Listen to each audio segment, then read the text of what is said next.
¿Qué tal? Buenos días. Buenos días. ¿Cómo amanecieron hoy?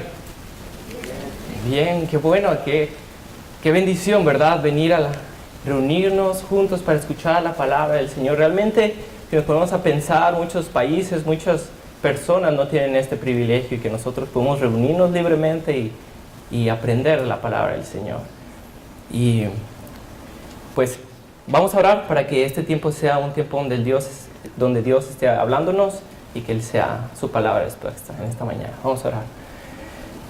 Gracias, Señor, te damos por un día más. Gracias por la bendición de poder reunirnos, Señor, poder ser la iglesia, Señor, la novia de Cristo, Padre, y que esta mañana sea expuesta tu palabra, Señor, que recordemos que dependemos de ti, Señor, que tú eres el único que da el cambio, Señor, y pues estamos en tus manos, Señor, en esta mañana, Señor, que sea un tiempo de bendición para todos, Padre. En el nombre de Cristo Jesús. Amén. Bien, bueno.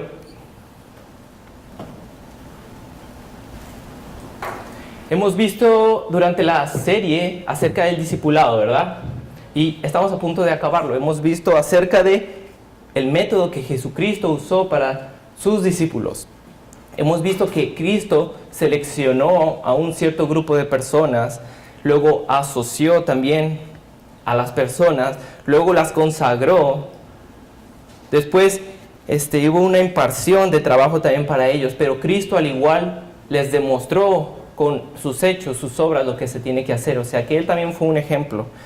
También vimos que la anterior semana que Él delegó trabajo a sus discípulos. ¿Okay? Y esta semana, este domingo, esta mañana, vamos a ver que Cristo también supervisó el trabajo de sus discípulos. Pero bueno, yo me estaba preguntando que para haber una supervisión tiene que haber un trabajo, ¿verdad? Entonces, yo quisiera hacer una pregunta esta mañana. ¿Cómo se ve usted en el discipular a alguien? O el ser discipulado. Para que haya una supervisión, ¿verdad? Porque para Cristo estaba supervisando un trabajo que los mismos apóstoles, los discípulos de Él estaban haciendo. Pero cuando no hay un trabajo que te está haciendo, ¿qué podemos supervisar, verdad? Entonces, pensemos cómo estamos en cuanto al discipular. Entonces, como les dije, en el ministerio de Cristo igual supervisó a sus discípulos. Después de los trabajos delegados, Él los juntaba y escuchaba los reportes. Hey, entonces, ¿cómo les fue con esto? Cuando los envió para allá, hey, ¿cómo les fue? Pero entonces, en esta mañana, quisiera que recordemos algo acerca de qué es el discipulado, primeramente. Y tenemos un versículo muy famoso, que es Mateo 28, 18-19, donde habla acerca de la gran comisión y cómo Dios, antes de partir, Él dijo, hey, tienen que, esto mismo que yo les entregué, pasarlo a otro, ir a ser discípulos a todas las naciones. Pero realmente hemos caído en un error de dejar esta comisión a los misioneros que van a India, por ejemplo. Los misioneros que están en el Medio Oriente, personas elevadas quizá a nosotros, personas que están allá dando sus vidas. Bueno, eso quizá no es para mí, pero realmente Cristo aquí dio un mandato para todo creyente. Para cada uno de sus hijos Él les dio este mandato, ir y hacer discípulos. Entonces, ¿qué es el discipulado? Es igualmente un mandato que Cristo nos dejó a cada uno de nosotros. ¿Okay? No solamente a estas personas que van a la India, van a Turquía, van a cada uno. Usted tiene un llamado ahora a ser discipulado, como discipular a otras personas. Pero yo me estaba preguntando que siempre como ser humano necesitamos una motivación más grande para hacer las cosas, ¿verdad? Yo recuerdo que mi mamá me mandaba a la tienda y yo decía, ay, no quiero. Pero ella me decía, hey, vas y te voy a dar 10 pesos. Entonces, bueno, lo hacía, porque iba a ganar algo. Entonces, esa es nuestra tendencia, a tener una motivación mayor para hacer los mandatos. Y el modelo de Cristo es dar un mandato, pero Él igual le da una motivación grande. Y esta mañana es lo que quiero hacerles ver a ustedes. ¿Cuál es esa motivación que los debe llevar a cumplir esto? ¿Ok? Vimos que, ¿por qué hacerlo? Porque es un mandato, ¿verdad? Pero entonces hay ciertas preguntas unas preguntas que yo le quiero hacer acerca de qué es lo que le motiva a usted a levantarse cada mañana, o qué es lo que le motiva a usted en el día. Piénselo. ¿Qué me motiva cuando me levanto? ¿A qué me levanto? ¿Qué es lo que le motiva en el día? ¿Qué le motiva en el día? ¿O qué le motivaría tanto como para usar sus talentos, usar sus dones, usar su tiempo como un sacrificio en otra persona al discipular? ¿Qué le motivaría para hacer eso? ¿Verdad que lo vemos así como que, bueno, entonces necesitamos algo más grande? Pero para esto quiero contarles una historia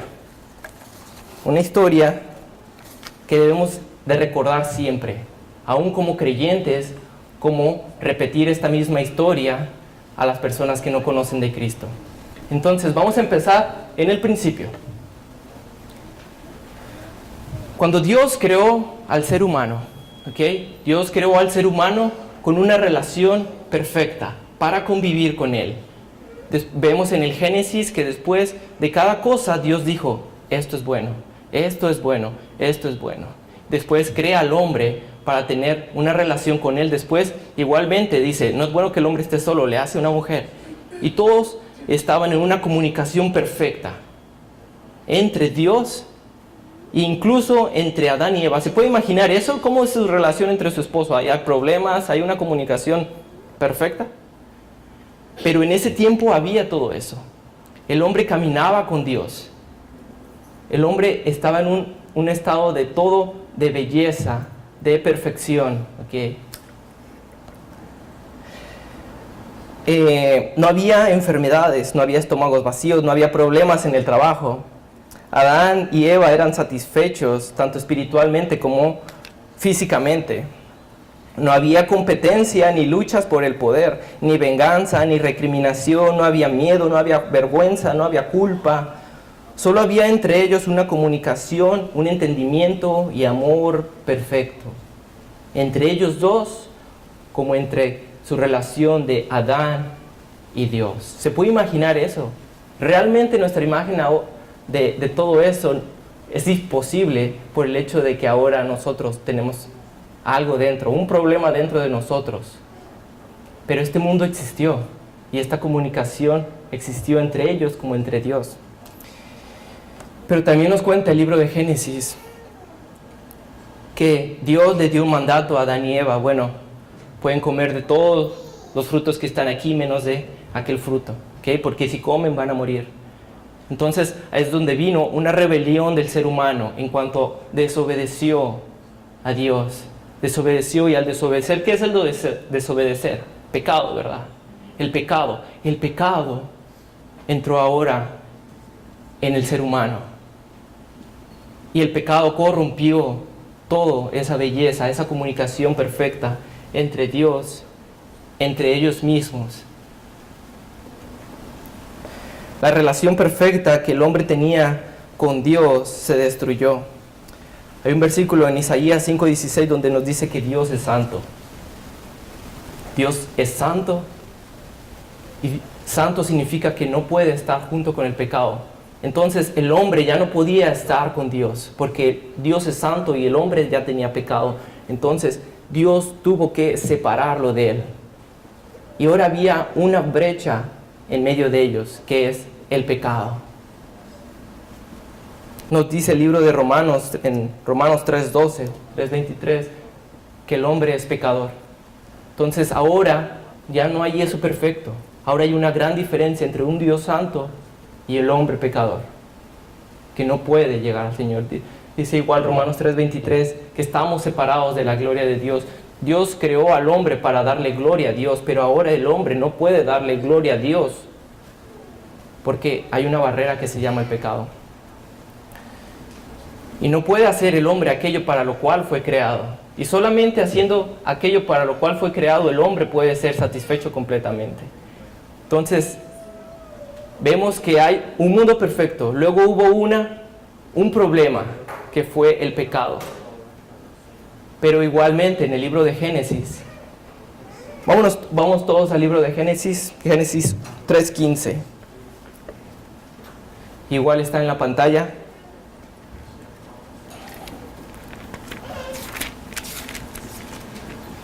Génesis 3:15 y nos dice, y pondré, después de que el hombre cayó en pecado, Dios va con él y le da la consecuencia ahora de este pecado. Entonces dice Génesis 3:15, y pondré enemistad entre ti y la mujer, y entre tu simiente y la simiente de ella. Esta te herirá la cabeza y tú le herirás el calcañar. Aquí tenemos una gran promesa, a pesar de que el mundo ahora estaba destruido, esta belleza había destruido a causa del pecado. Dios dio una promesa grande aquí, que algún día vendría una persona que restauraría todas las cosas para volverlos como estaba al principio. El plan de Dios, al ver el mundo así, no estaba Dios dispuesto a que el mundo permaneciera así.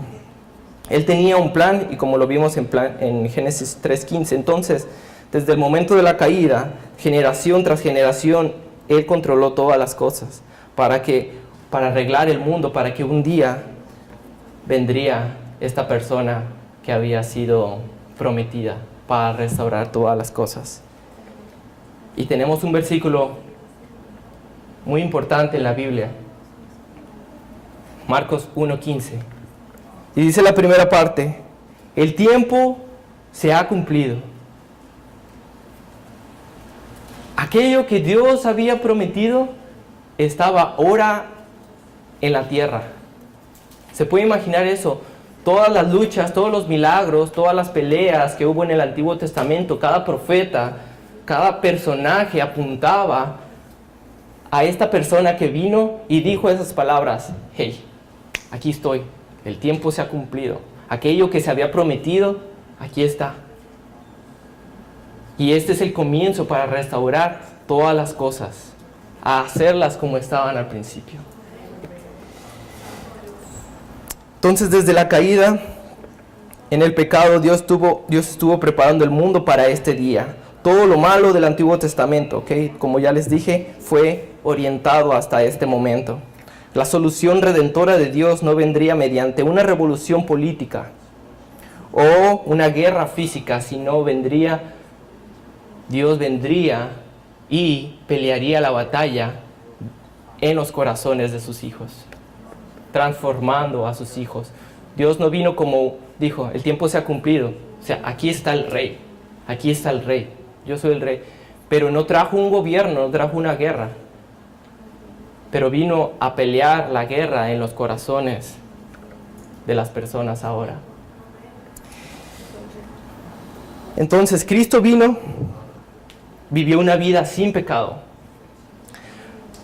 y murió en la cruz para llevar a cabo este cambio en los corazones de las personas. Nos dice Romanos 3:26 que Él llevó nuestros pecados en la cruz.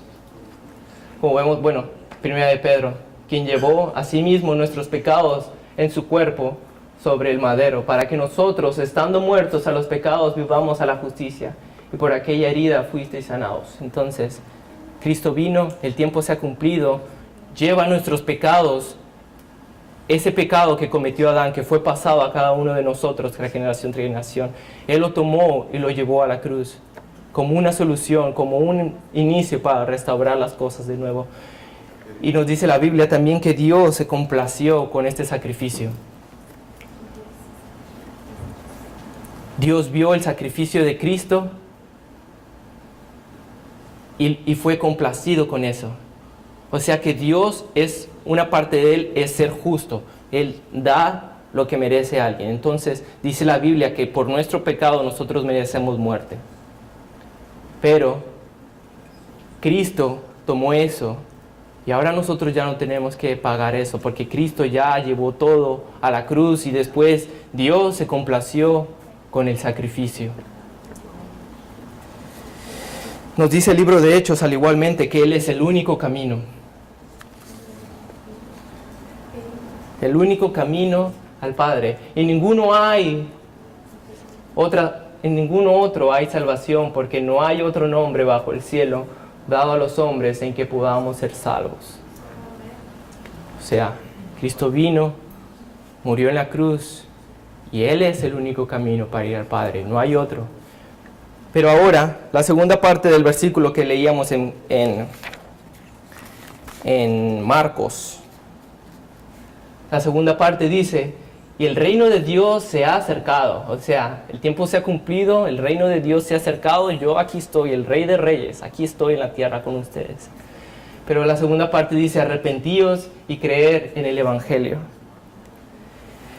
La segunda parte nos llama a un arrepentimiento, y una motivación para este arrepentimiento es el hecho de que ver que Jesucristo vino y ahora va a haber un cambio en su vida. Entonces, lo que quiero animarle ahora es como que tal vez usted está atado a un pecado. Algo que dice, ya, es la última vez, y está, y es un círculo donde todo está, cae, se arrepiente, está bien un rato, y es un círculo. Tal vez usted está pasando por problemas matrimoniales, tal vez está cargado ya, o tal vez usted está luchando con un pasado doloroso. Está con sueños, esperanzas destrozadas, pero todo esto es causa del pecado que está usted, y el pecado mora en usted, y usted no puede deshacerse de este.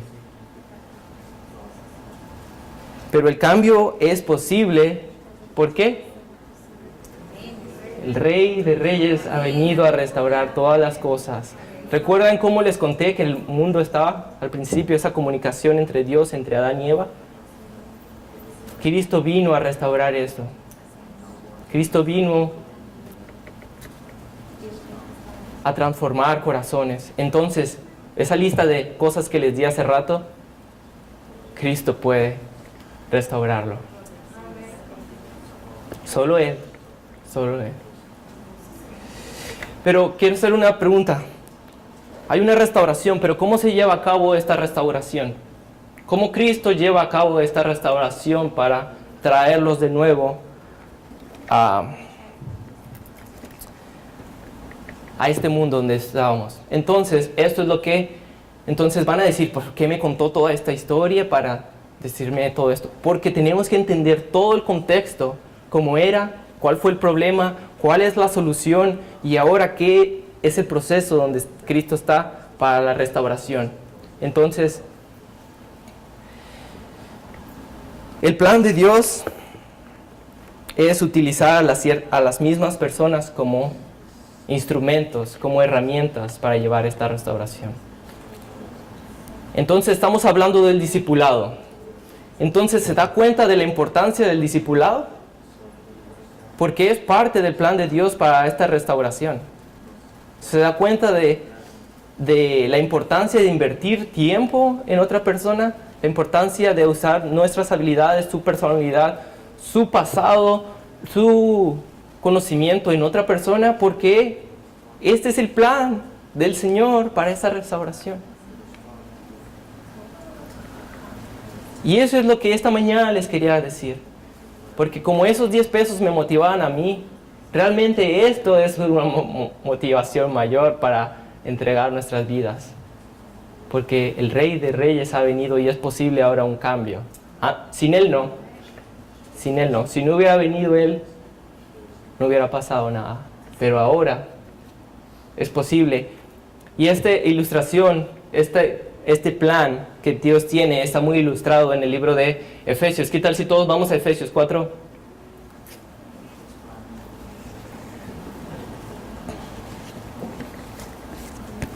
A ver.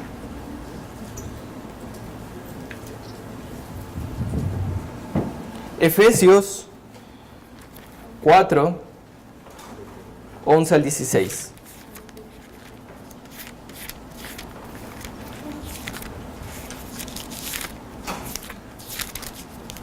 Efesios 4, 11 al 16 nos explica y nos ilustra esto que yo le acabo de decir.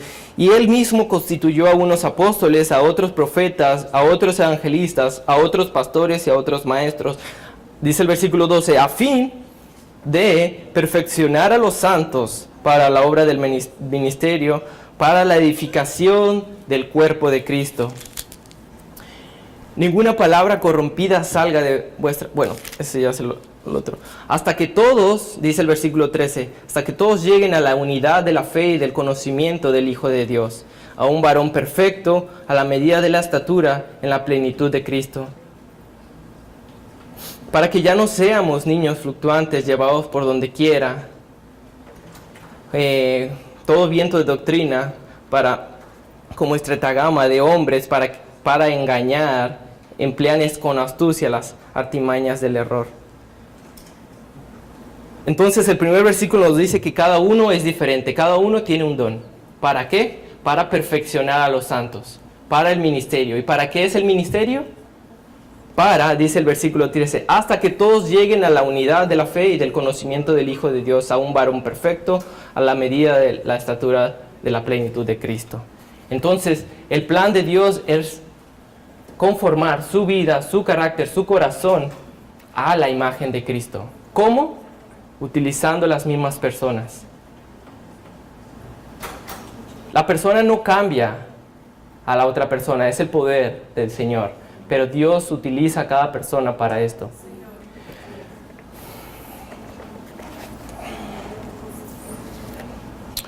Entonces la meta no es la felicidad. La meta no es una felicidad, un buen trabajo, un matrimonio perfecto, vacaciones, ropa de moda. Usted como hijo de Dios es parte de algo tremendo que incluso empezó antes de que usted naciera. Dios está rescatando a la humanidad caída, llevándolo a su reino, haciendo de ellos un carácter como el de Cristo. Él nos da el privilegio de ser parte de este plan y usted tiene un lugar en este reino. Usted tiene un lugar en este reino. Desde compartir esta misma historia que le acabo de contar a otras personas, mira, el mundo estaba así, esto pasó, pero hay una solución, Cristo vino, dio su vida y ahora puede haber un cambio en las vidas. Llevar este mensaje a las personas que no le conocen, pero igual llevar este mensaje a creyentes, a los hijos del Señor, porque nosotros olvidamos que vivimos para algo mayor cada día. Nos levantamos en la mañana pensando, bueno, solo voy a ir al trabajo, vengo, regreso, como, me veo la tele, me voy a dormir. No, usted como hijo de Dios es parte de un reino y es parte de algo más grande. Entonces la motivación para el discipulado que le quiero dar es que Cristo vino a dar su vida y morir por sus pecados. Vemos a Pablo cómo entendió esto. Dijo, es cierto, yo soy parte de algo mayor. Y entregó su vida al discipulado. Después vino Timoteo. Antes Pablo fue también discipulado por alguien más. El mismo Cristo hizo discípulos, ¿verdad? Porque estaban entendiendo este plan de redención. Este plan de traer de las tinieblas a la luz. Entonces, como Pablo, y le digo Timoteo, Jesús mismo hacían esto, quiero hacerle estas dos preguntas. ¿Cuál era su motivación de ellos para hacerlo? ¿Por qué utilizar tu tiempo, tus talentos y hacer un sacrificio por alguien? El libro de Colosenses nos dice en el capítulo 1 al 13.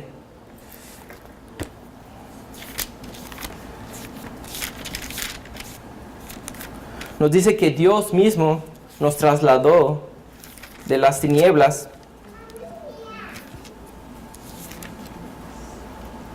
Dice el 1:13, y el cual nos ha librado de la potestad de las tinieblas y ha trasladado del reino de y nos ha trasladado al reino de su amado Hijo.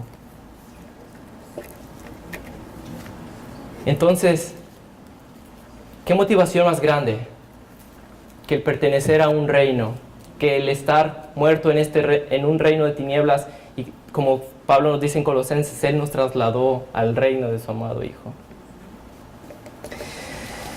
Entonces quiero hacerle ver que cuando tú consideras el pago que se ha hecho para que tú permanezcas a este reino, eso debería motivarte a trabajar para este mismo reino, que es posible un cambio en el corazón, que pertenecemos ahora a otro reino y que Dios te ha llamado a ser un instrumento en sus manos para ayudar a otras personas. Nuestro anhelo ahora debe ser buscar las cosas para el reino, ya que el reino tiene que ver con su gloria. Y para eso fuimos creados, para darle gloria a Dios. Y solamente dando gloria a Dios, usted puede ser satisfecho completamente. Pablo nos dice también en el libro de 2 de Corintios 5, 14 y 15, que hemos sido comprados, porque dice el 14, porque el amor de Cristo nos constriñe, pensando en esto, que si uno murió por todos, luego todos murieron, y por todos murió, para que los que viven ya no vivan para sí, sino para aquel que murió y resucitó por ellos. Usted ya no tiene que vivir la vida para usted misma. ¿Por qué? Porque usted fue comprado por un precio. ¿Y cuál fue el precio? La sangre del mismo Hijo de Dios.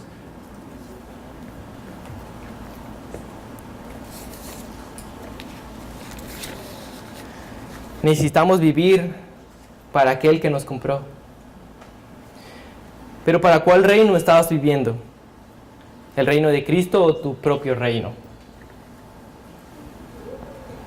¿Para qué reino estamos viviendo? ¿Realmente estamos viviendo esta motivación más grande de lo que Cristo está haciendo?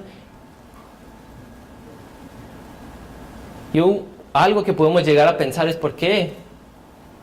¿Por qué me podría utilizar a mí el Señor?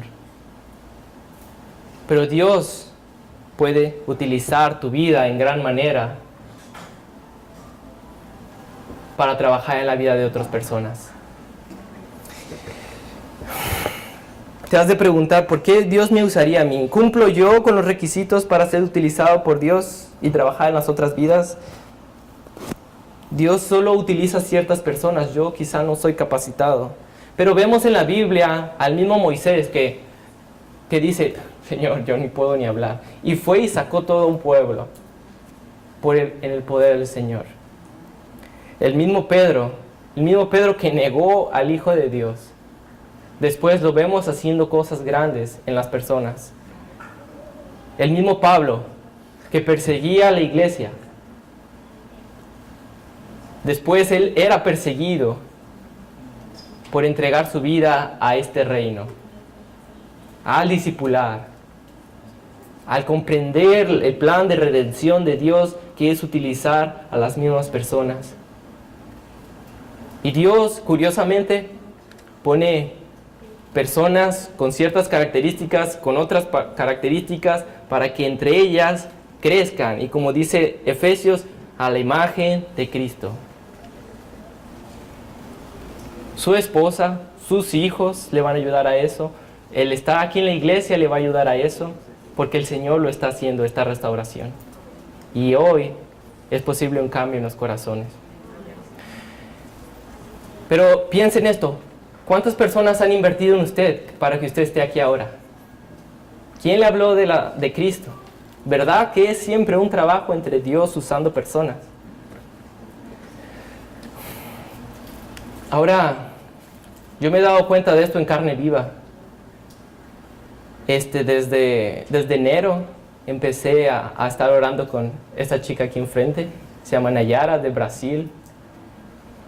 Pero me he dado cuenta de este plan realmente porque ella tiene unas características, yo tengo unas características, mi personalidad, su personalidad, mi pasado, su pasado.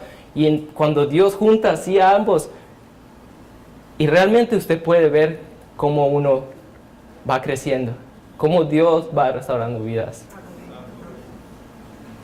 Así que usted igual, que esto lo motive a invertir tiempo en alguien más, como para que otra persona invierta tiempo en su vida. Hay una cita que me gustaría compartir con ustedes acerca de un predicador que me gusta mucho, se llama Paul Tripp. Y dice, Dios no nos destinó a ser objetos de su amor. También estamos llamados a ser instrumentos de amor en las vidas de los demás. No nos quedemos con eso solamente, llevémoslo. Y ahora, hay necesidad desde su vecino a un lado, su cónyuge, sus hijos, en el trabajo, en la escuela, donde quiera hay personas. Y el Señor está haciendo este plan. El mundo necesita de Cristo. Y hay una necesidad grande en todo el mundo. Pero yo le motivo a empezar con las personas que tiene a su alrededor. a invertir tiempo en alguien, a recordar esa motivación que Cristo vino a traer una restauración a todas las cosas.